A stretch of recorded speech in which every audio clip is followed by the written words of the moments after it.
গত শুক্রবার 5ই ডিসেম্বর দুপুরে লাঞ্চ সেরে আমরা চলে গিয়েছিলাম বই উৎসবে। কল্যাণীতে বই উৎসব শুরু হয়েছে, সেখানে আমরা চলে গিয়েছিলাম।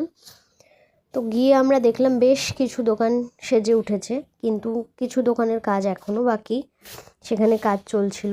আর কিছু দোকানে পুরনো বইয়ের খুব ভালো, শুধু বই নয়, পত্রপত্রিকা, পুরনো বই সব কিছুর কালেকশন ছিল। সবই আমরা ঘুরে ঘুরে দেখলাম। বেশ অনেকগুলো দোকানই তখনও এখন বসানো বাকি ছিল।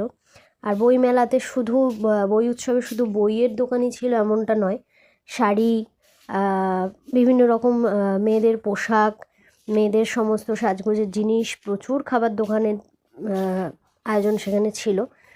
সারা মাঠ জুড়েই খাবার দোকান, সাজার জিনিসের দোকান, বইয়ের দোকান সবই বসেছিল।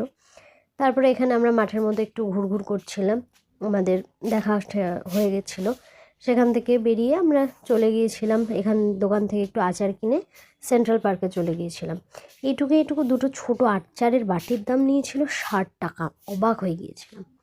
যাই হোক, সেখানে বসে একটু আচার টাচার খেয়ে বাড়ি ফেরার সময় নীলদিগন্ত থেকে একটু চা সেবা করে আমরা দুজনে বাড়ির পথে রওনা হয়েছিলাম। এইভাবেই কেটেছিল দিনটা।